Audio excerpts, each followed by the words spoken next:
إلى التفاصيل. شهد حضرة صاحب السمو الشيخ تميم بن حمد الثاني أمير البلاد المفدى حفل تخريج الدفعة الثامنة من مجندي الخدمة الوطنية في ميدان معسكر الشمال. حضر الحفل عدد من أصحاب السعادة الوزراء وكبار المسؤولين العسكريين وقادة القوات المسلحة ووزارة الداخلية وضباط الصف وأولياء أمور منتسبي الخدمة الوطنية. وكرم حضرة صاحب السمو أمير البلاد المفدى المتميزين الأوائل من مجندي الكتيبة الأولى حملة الشهادة الجامعية ومجندي الكتيبة الثانية حملة الشهادة الثانوية.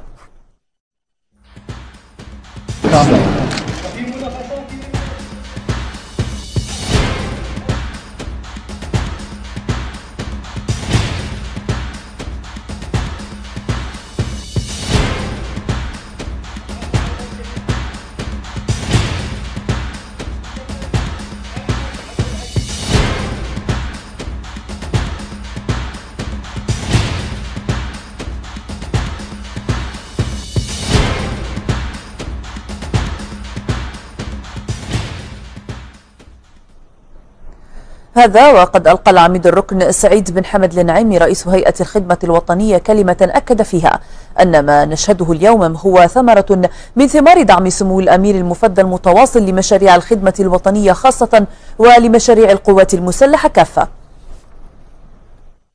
إن ما تشهده الخدمة الوطنية من نقلة نوعية في التدريب والتسليح لهو انعكاس لمستوى الجاهزية القتالية لقواتنا المسلحة، حيث أصبحت هيئة الخدمة الوطنية تمتلك قوات متخصصة في كل فرع من أفرع القوات المسلحة.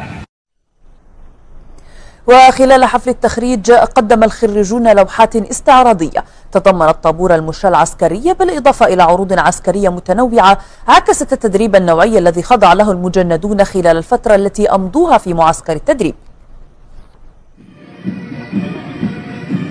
في يوم تخرجهم قدم مجندو الدفعة الثامنة في الخدمة الوطنية لوحة استعراضية زاهية عكست نوع ومستوى التدريب العسكري الذي خضعوا له خلال فترة تدريبهم.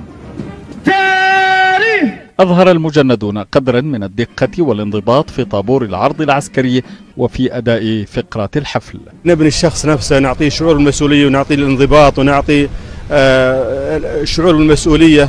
لذلك كانت برامجنا كلها منها ميدانية ومنها ثقافية ومنها تربوية. عروض عسكرية متنوعة أداها مجند الخدمة الوطنية في حفل التخريج تضمنت التسلل البري والبحري والإنزال والكمين وتخليص الرهائن وشغب الملاعب، إضافة إلى عرض الدفاع المدني وعروض عسكرية أخرى. استفدنا الانضباط، استفدنا الرماية وتعلم الرماية وفنون القتال، اللياقة البدنية العالية. أنا شخصيا فقط يمكن 7 أو 8 كيلو في هالمعسكر. تجربة بكل ما تعني الكلمة معنى، كانت تجربة مثيرة ومميزة بالنسبة لي. أولا بفضل الله، ثم فضل المدربين اللي دربوني في الخدمة الوطنية، وفضل مجهودي قدرت اني احصل على مرتبة الأولى في المشاهدة العسكرية. يعني فيها انك تنضبط، تحس انه قبل كنت صعب انك تقوم الفجر وتتمرن، بس فوق سن ال30 كنا مستصعبينها، بس الحمد لله مرت على خير.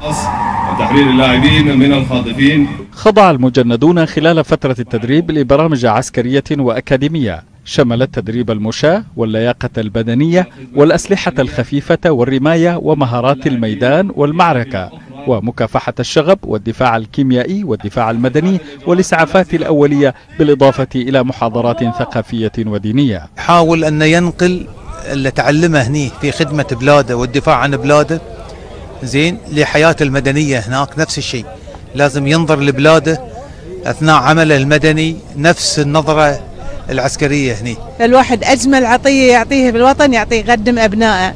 لما الوحدة الأم تقدم أبنائها هذه أعز ما تملك. فما أنا بالنسبة لي ما بملك ولا أي أم أعز وأغلى من ولدي. عدد المجندين في الدفعة الثامنة بلغ 650 مجندا من حملة الشهادات الجامعية والثانوية، أمضوا نحو 3 أشهر من التأهيل والتدريب أكسبتهم روح الجندية وانضباطها.